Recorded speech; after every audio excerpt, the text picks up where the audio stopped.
Sekali lagi saya mengucapkan shalom ya, selamat pagi buat setiap saudara.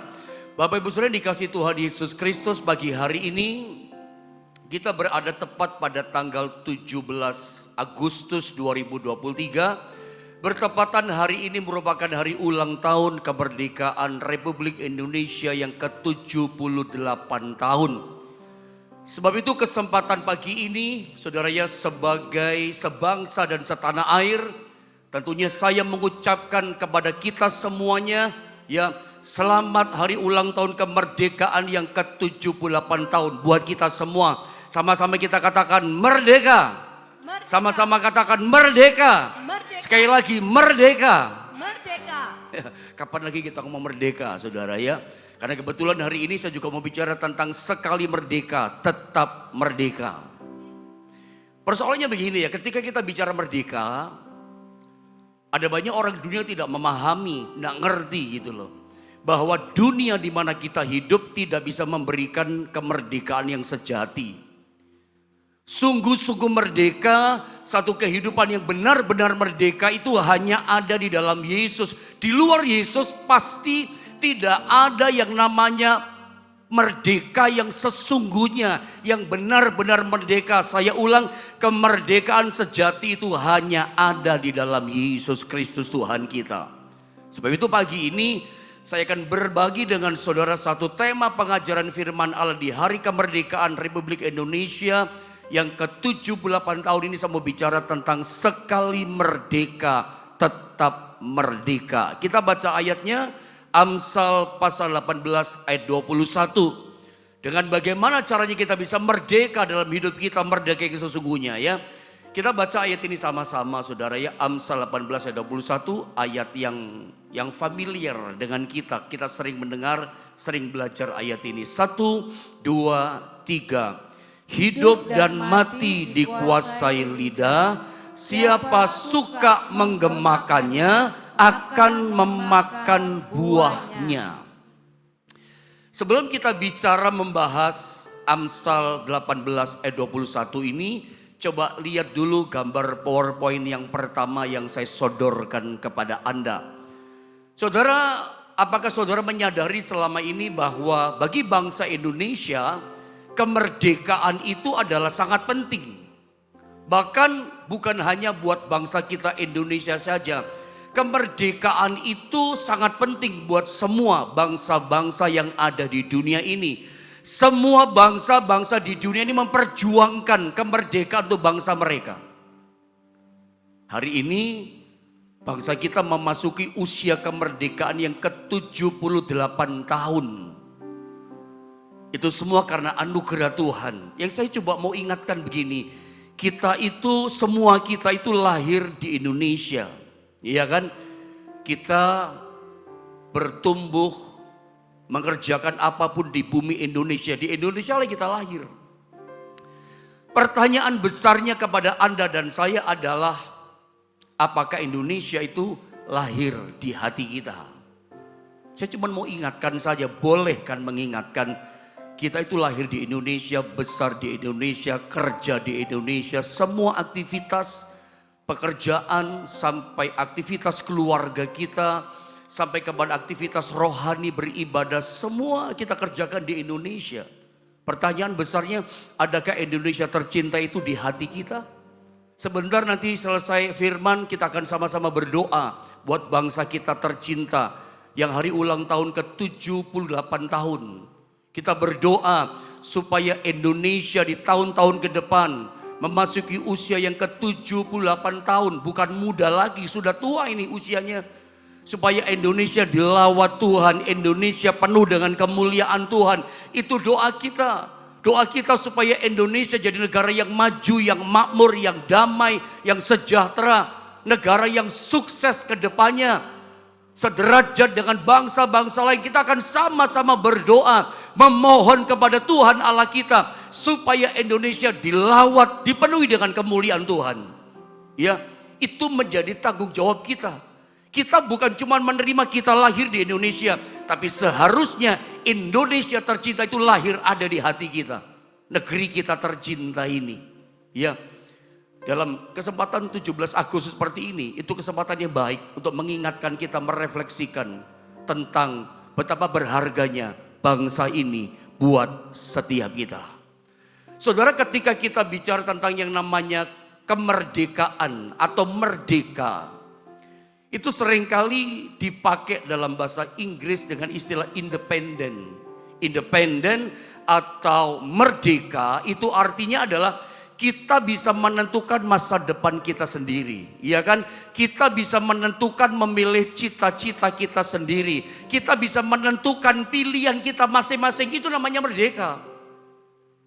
Kita bukan sedang dijajah, bukan sedang dicengkeram oleh orang lain dalam kendali orang lain.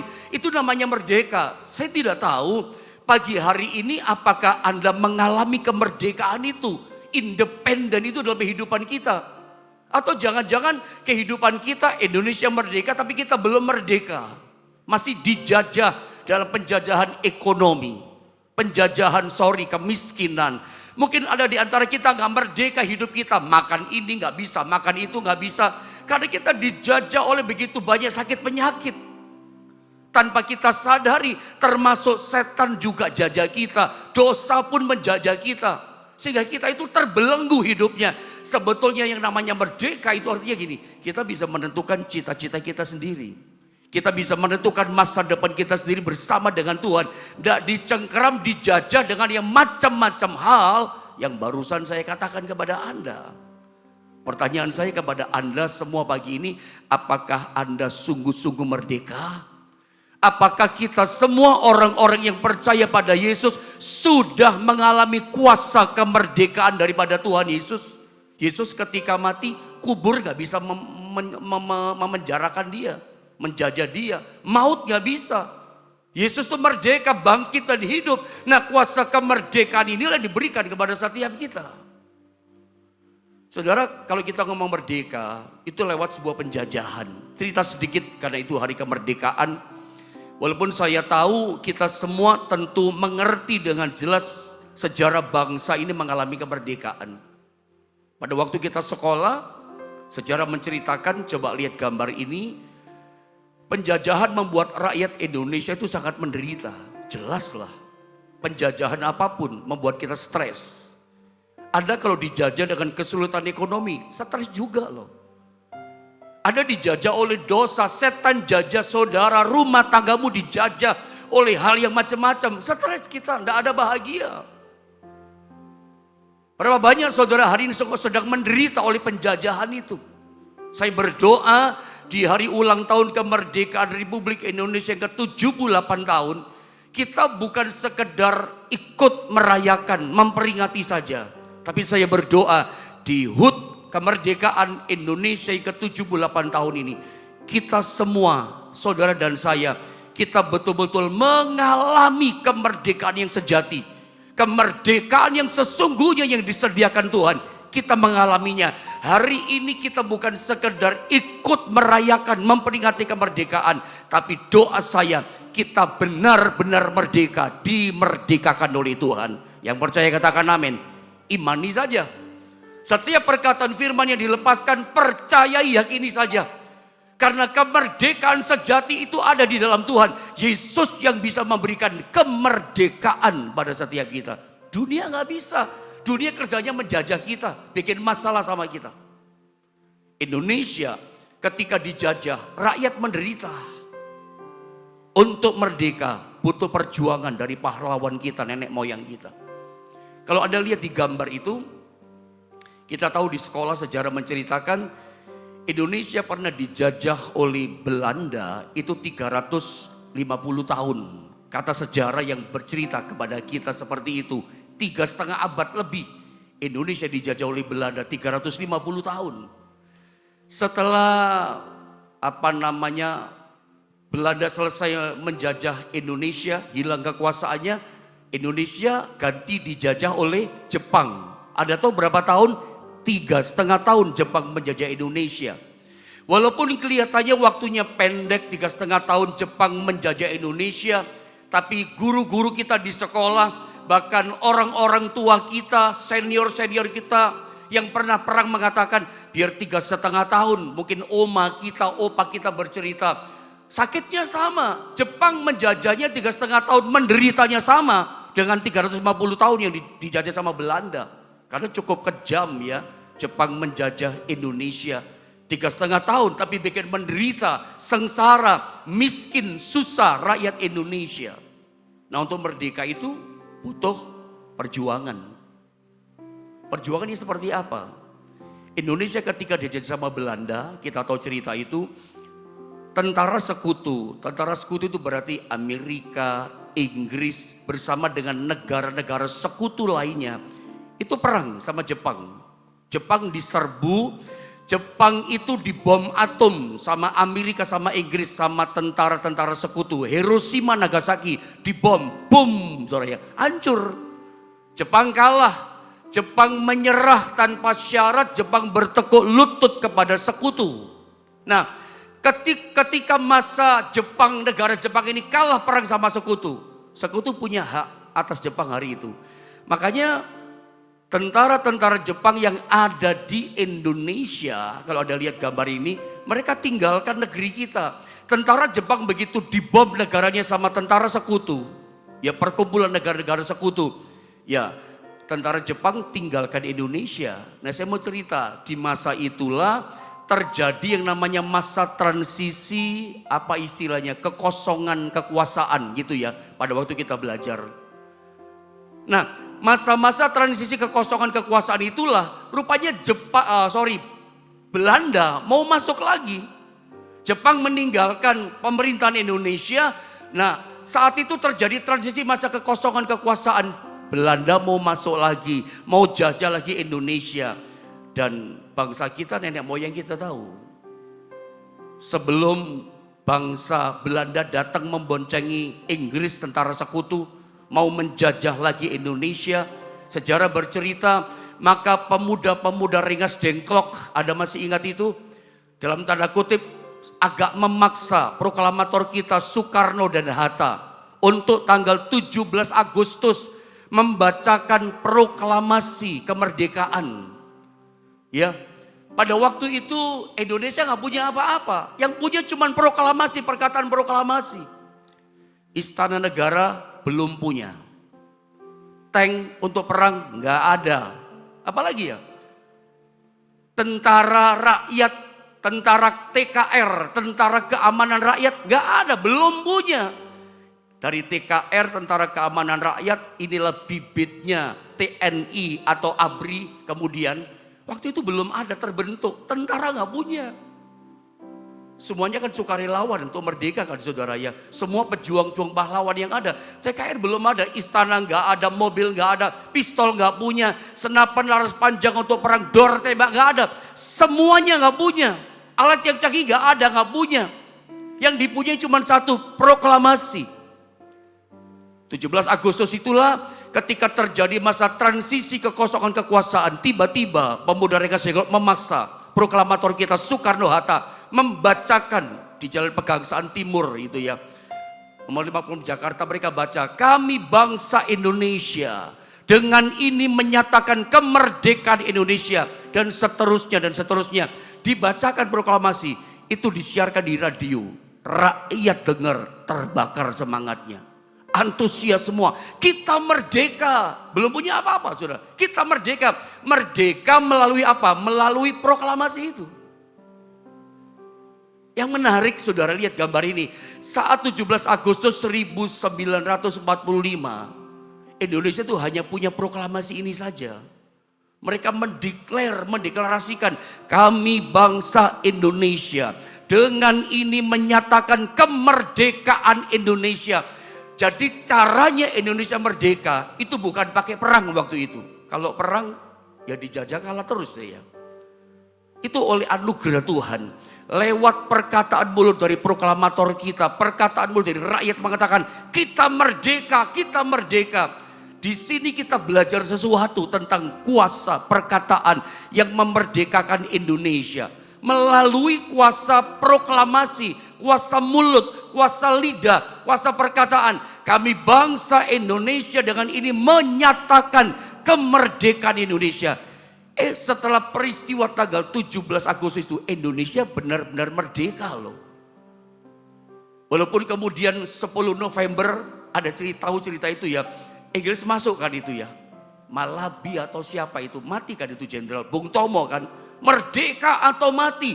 Jadi saya ulang ya, kata merdeka itu kata yang keramat buat bangsa kita. Ucapan mulut kata merdeka, merdeka, merdeka itu mati. Itu kata-kata yang sakti mandraguna, itu kata-kata keramat kayaknya. Itu kata-kata yang hebat, kata-kata yang kuat pesannya, kata-kata yang luar biasa. Belum punya apa-apa kok.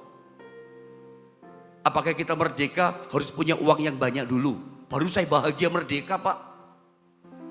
Apakah kita mengalami yang namanya sungguh-sungguh merdeka, benar-benar merdeka dalam hidup kekristenan kita setelah urusan rumah tangga kita kelar semua, nggak ada masalah, baru kita saya merdeka, apa gitu? Setelah kerjaannya bagus, utang-utang semua terbayar, lalu apa kita berkata sekarang saya benar-benar merdeka? Saudara, kemerdekaan yang sebenarnya, kemerdekaan yang sejati dunia nggak bisa kasih. Saya ulang, dunia nggak bisa beri. Saya harus katakan dengan tegas kepada Anda, hanya Yesus Tuhan Juru Selamat kita, satu-satunya Dia yang bisa memberikan kemerdekaan sejati kepada kita. Sehingga hidup kita sungguh-sungguh merdeka dan benar-benar merdeka. Sekali merdeka, tetap merdeka oleh kuasa Yesus Tuhan kita. Jadi dari apa yang saya coba sodorkan, ceritakan kepada saudara, sederhana loh. Oleh anugerah Tuhan, Indonesia merdeka itu bukan pakai kekuatan senjata, pakai perkataan mulut. Pakai perkataan proklamasi, kami bangsa Indonesia, kami merdeka. Memperkatakan seperti perkataan iman. Makanya saya ulang, ini perkataan betul-betul sakti rupanya. Betul-betul merdeka. Sejalan apa yang saya ceritakan barusan dengan Amsal 18 ayat 21. Ayat ini berkata begini, saya ingin Bapak Ibu Saudara sekali lagi ya kita baca ini ayat ya. Amsal 18 ayat 21. 1, 2, dan 3. Hidup dan mati dikuasai lidah, siapa suka menggemakannya akan memakan buahnya. Amsal 18:21 ini bicara apa sebetulnya untuk kita? Ayat ini bicara begini, bicara keras, soundingnya keras buat kita. Bahwa perkataan kita itu bisa merubah masa depan kita. Masa depan Indonesia yang tadinya dijajah sama Jepang, dijajah sama Belanda yang begitu lama. Masa depan Indonesia berubah jadi merdeka karena kuasa perkataan. Bahkan perkataan kita, perkataanmu merubah duniamu. Ini saya sering ajarkan. Makanya Amsal 18 ayat 21 kalimat firman Allah itu ngomongnya begini sama kita. Hidup dan mati dikuasai oleh apa saudara? Oleh lidah. Hidup mati kita dikuasai oleh lidah kita. Hidup dan mati kita dikuasai oleh mulut kita. Hidup dan mati kita dikuasai oleh perkataan kita. Perkataan kita, mulut kita yang kita ucapkan, kita perkatakan. Itu menentukan hidup mati kita. Menang kalahnya kita. Sukses gagalnya kita. Mau maju atau mundur ditentukan ini. Alkitab gak katakan gini, hidup mati kita dikuasai uang kita. Gak ada. Hidup dan mati kita dikuasai bisnis kita. Nggak ditulis. Bukan itu. Kemerdekaan yang sungguh-sungguh merdeka bukan karena bisnis. Alkitab katakan hidup dan mati kita itu dikuasai oleh lidah kita, perkataan kita. Bukan oleh uang kita yang banyak. Bukan oleh pekerjaan jabatan kita yang bagus. Bukan oleh kenalan kita yang kedudukannya, jabatannya tinggi. Bukan. Alkitab bilang hidup dan mati kita dikuasai lidah kita. Dan siapa suka menggemakannya, siapa suka selalu konsisten mengucapkannya, menggemakannya, akan memakan buahnya. Saya pernah pada waktu di Bandung saudara ya, pernah diajak sama seseorang, itu ada satu gua di sana. Saya lupa daerah mana itu gua ya. Gua itu bisa bersiponggang, bisa kayak echo gema. Kalau saya panggil nama saya, Yohanes gitu. Enggak, entah berapa, hitungannya berapa detik ya. Enggak sampai menit kali ya. Tiba-tiba muncul suara Yohanes gitu. Menggema, barang siapa suka menggemakannya memakan buahnya. Ngomongnya Yohanes, baliknya apa menggemanya? Yohanes, tidak mungkin. Yohanes, lalu muncul kata bejo, nggak mungkin saudara ya. Atau nama Joni, nggak mungkin. Apa yang kita katakan, itu yang kita makan. Kita dikenyangkan oleh perkataan kita. Menggemanya, itu kembali seperti yang kita katakan. Nah, ayat ini bicara tentang bahwa hidup mati kita itu dikuasai oleh apa? Oleh mulut kita, perkataan kita. Nah sekarang bagaimana kita harus menjaga perkataan kita? Kita terus berpikir sebelum bicara. Ya, banyak kita baru ngomong dulu karena banyak kita itu gini loh. Kita menganggap gini, enggak penting kok saya ngomong ini. Banyak kita kan yang penting ngomong, bicara, urusan belakang enggak penting kok saya ngomong. Padahal setiap perkataan kita tuh dampaknya besar. Kita makan dari perkataan kita. Menang kalahnya kita tergantung perkataan kita. Kalau kita sering kali ngomong, gimana kerjaannya? Susah Pak. Ya susah sungguhan. Enggak lama kemudian Anda akan mengalami seperti yang kau katakan. Coba kalau Anda ditanya orang, bagaimana Pak kerjaannya, tokonya, bisnisnya Pak? Puji Tuhan, Tuhan berkati Pak. Puji Tuhan Pak, rame Pak. Memang sepertinya orang katakan sombong banget sih gitu. Seperti proklamasi itu contoh ya. Apakah Indonesia sudah benar-benar merdeka? Belum, baru ditinggal Jepang kok. Itu kan situasi kekosongan. Tapi masa depan bangsa kita berubah karena sebuah perkataan. Kami merdeka. Dengan ini kami menyatakan kemerdekaan Indonesia. Dan kuasa perkataan itu merubah masa depan bangsa kita. Merubah dunia di mana kita ada. Itulah Indonesia tercinta. Sebab itu mari kita belajar dari perkataan firman Allah ini. Bagaimana caranya kita menjaga perkataan kita.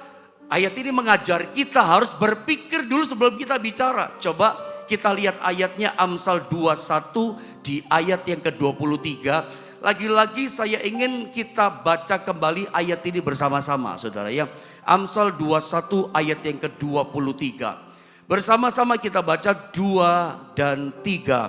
Siapa memelihara mulut dan lidahnya, memelihara diri daripada kesukaran. Ini menarik loh. Ayat ini berkata begini, siapa memelihara mulut atau siapa menjaga mulut dan lidahnya. Jadi ngomongnya gak sembarangan. Memelihara mulut itu berarti menjaga mulutnya, lidahnya dari perkataan-perkataan yang gak semestinya. Memelihara diri daripada kesukaran. Kalau kita bisa jaga mulut kita dengan baik, kita bisa pelihara setiap perkataan yang keluar dari mulut kita. Alkitab katakan apa?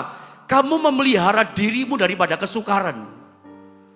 Jadi berdasarkan Amsal 21 ayat 23, jangan-jangan ada banyak kesukaran terjadi melanda hidup kita. Jangan-jangan musibah atau penderitaan datang terjadi dalam hidup ini. Itu kita makan perkataan kita sendiri. Kita termakan sama omongan kita sendiri. Makanya hati-hati dengan perkataan kita. Jaga, pelihara perkataan kita. Kalau kita bisa pelihara diri kita, perkataan kita. Kita menjaga diri kita dari kesukaran. Harusnya kita gak perlu ngalami kesukaran itu. Harusnya musibah itu gak datang menimpa kita. Kenapa? Bisa jaga mulut kita, bisa jaga perkataan kita. Jujur saja kadang-kadang kita ini ngomongnya kelepasan saudara ya. Apalagi kalau kita mulai ketemu sama teman orang-orang muda. Ya bukan cuma orang muda ya. Kita yang udah dewasa tua juga kadang-kadang kumpul sama sahabat teman kita di kafe. Ngobrol, makan bareng bersama, jalan bareng bersama. Satu mobil. Kadang kalau kita ngobrol sudah lupa diri. Kata-kata yang sia-sia keluar, kata-kata yang jorok, keluar semua. Kebun binatangnya keluar, kata-kata yang tidak pantas pornografi keluar semuanya. Maafkan saya katakan terus terang. Ini pun termasuk kata-kata yang termasuk dalam ayat ini. Ya, kata-kata yang tidak pantas, jaga mulut kita. Karena kalau kita nggak bisa jaga pelihara mulut kita, Itu kita mendatangkan kesukaran. Kalau kita bisa memelihara mulut kita memelihara diri kita, kesukaran gak datang sama kita. Ada istilah, percaya atau tidak, ini istilah dunia yang berkata, mulutmu itu harimaumu. Dulu saya berpikir keras, gak terlalu percaya. Tapi sekarang saya percaya, benar kata orang dunia di luar sana, mulutmu itu harimaumu. Setiap perkataan yang sudah kita keluarkan, apalagi perkataan yang tidak pantas keluar, itu bisa jadi kayak harimau, dia makan kita. Perkataan kita itu makan kita, perkataan kita menerkam kita, perkataan kita yang bikin capek-capek menderita kita sendiri. Karena pepatah ini mengatakan mulutmu harimaumu, kesukaran datang, musibah datang, gara-gara mulut kita berubah jadi harimau. Anda masih ingat peristiwa beberapa tahun yang lalu, ada seorang gadis muda yang mati dibunuh katanya di kosnya. Gadis muda yang cantik. Polisi datang, ya jenazahnya diotopsi segala, diselidiki, dan kesimpulan polisi memberitahukan kalau televisi kita sama, beritanya pasti sama ya. Televisi melaporkan kepada masyarakat bahwa ternyata gadis cantik yang mati di kosnya dibunuh sama pelanggannya. Ternyata gadis cantik ini yang masih muda, yang kos ini seorang PSK. Seorang wanita penghibur, ya kira-kira begitulah saudara. Lalu kemudian tertangkap, ini pelanggannya tertangkap sama polisi. Diinterogasi, ditanya, kenapa kamu membunuh gadis itu? Dia cerita bla bla bla segala macam, saya bunuh dia, saya marah, saya tersinggung. Dia menghina saya. Menghina bagaimana maksudnya? Dia ngomong keras. Ya, badanmu bau sekali. Lu punya badan bau sekali. Saya marah. Gini loh saudara, manusia setiap orang nggak sama ya tiap orang. Setiap orang itu punya area-area sensitif yang berbeda-beda. Ada seseorang ketika orang ngomong apapun tentang tubuh fisik jasmaninya, orang mau ngomong kamu pendek, kamu gendut segala macam, dia nggak peduli, dia tersinggung. Tapi ada orang tertentu ketika Anda ngomong kamu gendut sekali ya, badanmu bau sekali, wow dia emosi keras. Saya jadi ingat, ngomong-ngomong ini saya ingat langsung ini ya. Saya pernah mendoakan seseorang saudara ya, dan lucu, percaya tidak? Dia tuh minta tolong sama doakan, Pak Yohanes doakan saya gak bisa tidur 3 hari, 3 malam saya gak bisa tidur. Loh kenapa Bu? Masa orang gak tidur 3 hari 3 malam gak sakit Ibu? Ya meriang saya Pak. Kenapa gak bisa tidur sampai 3 hari? Saya stres Pak, depresi saya Pak. Kenapa stres? Dia bilang, masa itu orang gereja katanya. Ngomong sama saya, gendut 4 kali Pak. Gendut. Ada orang dia ngomongin gendut. Kok ibu tambah gendut sih? Sekali. Rupanya ketemu sama orang, lama enggak ketemu padahal dia yang ke gereja. Ibu yang ini ke gereja, dia berkata, lama enggak ketemu jadi gendut sekali 2 kali Pak. Yang ketiga sama keempat Pak, pada waktu itu kan mendekati Natal, kaum wanita bikin seragam Pak. Giliran saya ditanya Pak. Saya ngomong, ibu ukurannya apa? Saya katakan saya L. Loh kamu gendut sekali kok L, dah cukup L. Kamu itu kegendutan 4 kali Pak. Dalam hati saya mau ketawa ya, sungkan gitu ya. Kok ada orang dibilang gendut sekali, gak bisa tidur 3 hari. Minta didoakan karena stresnya itu loh saudara. Jadi ternyata ada kata-kata yang kita pikir gak penting. Ada kata-kata yang keluar dari mulut kita anggap itu biasa. Tapi di area tertentu membuat hati orang itu tertusuk. Gara-gara kata-kata gendut tadi, termasuk wanita tadi. Lu punya badan bau sekali, tersinggung orang ini. Dicekik orangnya, diburu dengan cara dicekik kata polisi laporannya. Mati dia. Yang saya mau katakan, musibah yang seharusnya gak perlu terjadi, kesukaran penderitaan harusnya gak dialami, sampai gak bisa tidur gara-gara apa? Gara-gara omongan perkataan. Makanya betul kata Amsal 21-23, kalau kita bisa memelihara, menjaga mulut perkataan kita memelihara diri kita dari datangnya kesukaran, kesulitan. Coba saya tunjukkan lagi ayat ini sama saudara. Amsal 12 ayat 14a saudara ya. Amsal 12 ayat 14a. Saya baca ayat ini hanya A saja ya. Setiap orang dikatakan dikenyangkan dengan apa? Dengan kebaikan oleh karena buah perkataan. Ini firman Tuhan yang mengajar. Ini firman Tuhan yang bilang, berkata kepada kita, setiap orang, berarti termasuk kita tanpa kecuali. Kita setiap orang. Kita itu akan dikenyangkan oleh Tuhan dengan segala kebaikannya. Oleh karena apa? Oleh karena buah perkataan kita. Kalau dalam terjemahan versi bahasa Inggris, kata kebaikan, ya setiap orang dikenyangkan dengan kebaikan. Kata kebaikan itu disalin dengan kata benefits, ada S-nya di belakang. Many benefits, banyak keuntungan. Benefitnya bukan biasa tapi ada S. Keuntungan, ada banyak keuntungan. Jadi ternyata kalau kita bisa jaga perkataan kita, yang kita ucapkan perkataan yang baik, perkataan iman, perkataan firman. Aku percaya, aku sudah sembuh, aku disembuhkan Tuhan. Alkitab katakan apa? Anda akan mengalami benefit, banyak benefit dari perkataanmu. Bukan saja engkau sehat sembuh, tapi engkau pun diberikan berkat sejahtera oleh Tuhan. Ada banyak keuntungan. Jadi kalau kita bisa ngomongnya benar gitu ya, menjaga lidah perkataan kita, kita itu akan mengalami banyak keuntungan dari buah perkataan kita. Ucapkanlah perkataan firman. Ucapkan perkataan janji-janji Tuhan saat jalan buntu. Anda akan mendapat banyak benefit, banyak keuntungan. Memang perkataan yang tepat, perkataannya Tuhan, perkataan iman, perkataan percaya pada janji Allah ketika kita katakan pada seseorang.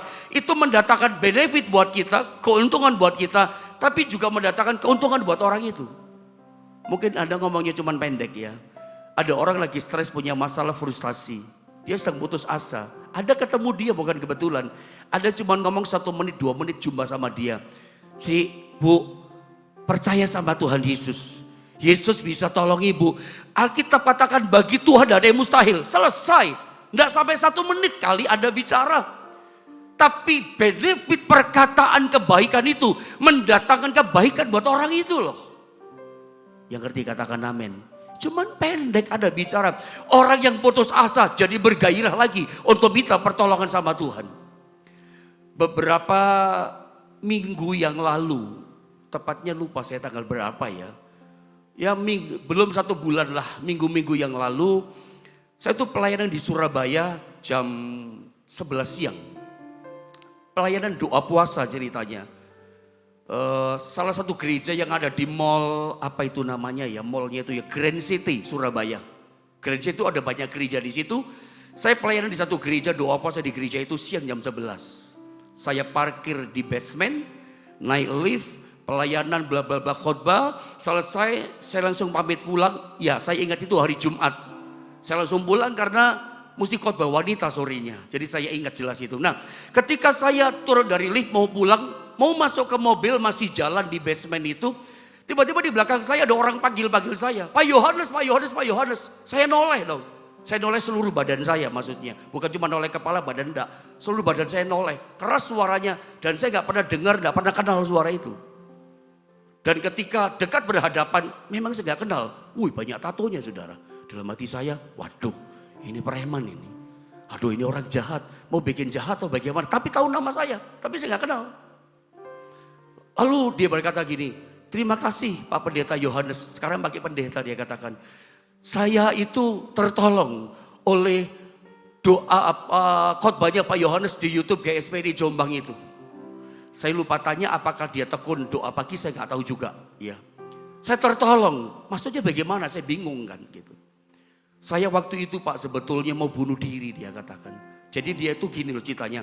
Dia searching di YouTube atau di Google lagi searching begitu kira-kira. Dia cari lokasi tempat bunuh diri yang aman, yang sepi, yang nyaman kali saudara ya, yang orang nggak bisa tolong gitu, yang sepi, yang lokasinya bagus, nggak ada orang bisa mencegah dia. Dia coba searching di YouTube gitu, ada apa enggak ya? Saya juga bingung ya. Coba nanti saya coba cari ada nggak lokasi bunuh diri, bukan mau bunuh diri, karena orang itu ngomong sama saya. Dia lagi searching, cari-cari lokasi bunuh diri yang aman, yang sepi, yang orang gak bisa ikut-ikut menghambat dia. atau apalah gitu. Dia coba cari. Nah sementara dia searching cari lokasi itu di YouTube itu. Ketemunya doa pagi GSP di Jombang. Rupanya pagi-pagi itu. Ajaib saudara ya, ajaib menurut saya. Merinding saya ngomong saudara ya. Dan dia berkata begini, saya tertolong Pak. Saya lupa khotbah apa waktu itu. Karena dia juga pendek ceritanya. Kan saya harus kejar waktu sore ibadah kan. Dan ketika dia cerita, Bapak katakan waktu itu banyak orang frustasi, banyak orang putus asa, punya masalah. Bahkan mau bunuh diri. Bapak katakan stop, jangan bunuh diri. Itu saya Pak, Bapak ngomong sama saya. Orangnya itu saya Pak, Bapak persis ngomong sama saya. Ada Yesus yang sanggup tolong. Saya dikuatkan Pak, padahal saya mau bunuh diri gak jadi Pak hari itu. Itu contoh loh. Kalau kita perkataan yang keluar, perkataan yang baik, itu mendatangkan banyak benefit. Bukan cuma kita saja mendapat banyak keuntungan, orang lain pun mendapat kebaikan, keuntungan dari perkataan kita. Orang disegarkan, orang dikuatkan, orang terima pertolongan Tuhan lewat perkataanmu. Dunia bisa berobat, dunia kita bisa berobat. Indonesia merdeka karena perkataan proklamasi. Dengan ini kami menyatakan kemerdekaan Indonesia. Dan Tuhan dengar itu perkataan. Indonesia merdeka, belum punya apa-apa, cuman punya bambu runcing. Dan punya proklamasi ini, Indonesia merdeka yang terakhir. Yang terakhir, Markus 11:23 lalu selesai. Saya baca saja dengan cepat. Aku berkata kepadamu, sesungguhnya barang siapa berkata kepada gunung ini bicara persoalan kita. Yesus berkata, barang siapa berkata kepada gunung ini, barang siapa berkata kepada gunung masalah ini yang berat. Gunung itu kan besar, ini bicara masalah yang besar. Beranjaklah dan tercampaklah ke dalam laut, asal tidak bimbang hatinya, tetapi percaya bahwa apa yang dikatakannya itu, gak ada bimbang, itu akan terjadi, maka hal itu akan terjadi baginya. Ini benefit keuntungan perkataan iman. Jadi sebetulnya masa depan di depan kita sudah terbaca. Anda mau jadi seperti apa masa depan 1 tahun ke depan, 2 tahun ke depan, 5 tahun ke depan. Hari depan kita seperti apa, itu ditentukan sekarang oleh kuasa perkataan itu. Kalau Anda sering memperkatakan keluargamu, keluargaku adalah keluarga yang bahagia. Besok aku berkata keluarga yang diberkati Tuhan, keluarga yang sejahtera. Kepada ekonomi pekerjaanmu, pekerjaanku sukses diberkati Tuhan. Tuhan kirimkan berkat. Jadi sebetulnya apa yang kita alami di depan, kebaikan di depan, masa depan penuh pengharapan, itu semua udah terbaca dari mulai sekarang. Di depan sana tergantung dari perkataan kita sekarang. Karena kita akan memakan kenyang kebaikan Tuhan dari hasil perkataan kita. Anda mau merdeka, betul-betul merdeka dari masalahmu, perkatakan perkataan iman. Aku sudah sembuh, aku sudah dipulihkan. Kalau suamimu belum bertobat, aku percaya suamiku hatinya dijamah, udah kembali sama Tuhan. Perkatakan dengan iman. Saya percaya lewat kuasa perkataan, Anda akan mengalami sungguh-sungguh merdeka dan benar-benar merdeka. Dan sekali merdeka, tetap merdeka oleh kuasa perkataan iman. Saya berdoa, kita bukan cuma memperingati kemerdekaan, tapi kita mengalami kuasa kemerdekaan lewat perkataan iman. Tuhan berkati setiap kita.